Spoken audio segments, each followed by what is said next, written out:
Christine's house is a very good example of how what's going on outside the house can actually be more important for the energetics than what's going on inside the house, because what's outside controls how much chi or energy actually reaches the house, or even if it reaches the house.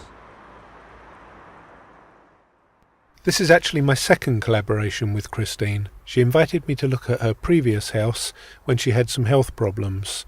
And from that house to this, as we're going to see, there's been a continuous sense of progress.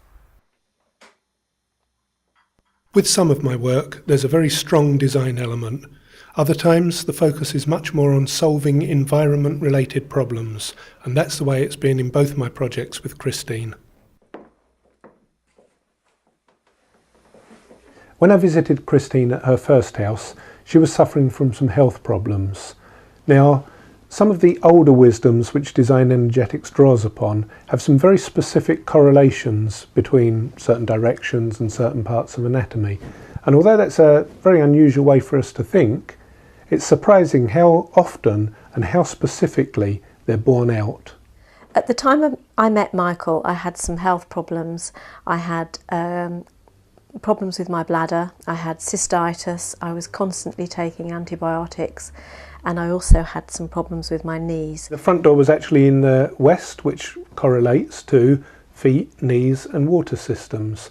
There was a buried power cable buried under the ground approaching the property just by the front door, and it was affecting the energy so strongly that I couldn't get any kind of compass reading anywhere near the front door. Now if it's doing that to the magnetic fields, what's it doing to the chi, and what's the chi doing to the body? And subsequently my health improved, my knees improved enough for me to return to sporting activities, and my bladder symptoms stopped. And Christine moved on to this house, which fortunately is a much better house than the first one.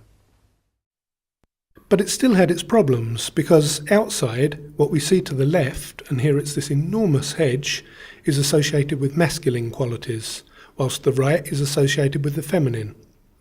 Very much like the scientific perspective of the left and right brain hemispheres. When left and right are out of balance in the environment, like this, relationships can suffer. So for the sake of harmonious relationships, this must be addressed. The hedge is not on Christine's property, so we can't alter it, and we have to try and find some balance by strengthening the opposite boundary of the property. Now when I first came here there was no features on the opposite boundary of the property, so we've introduced a box hedge running all the way down the right hand side, equating to the right brain. It's growing up quite nicely already. In time it will grow up quite strong and it will provide a good counterbalance. Equally important, there was originally just one path, a shared access, bringing the chi in to the house, but in fact it goes into a passageway between the two houses and not to Christine's front door. To correct this, we've done some landscaping work down at the bottom corner of the garden. We've introduced a new gate, a new gently meandering path coming up between the left and right hand hedges and bringing the chi, the energy, right to Christine's front door.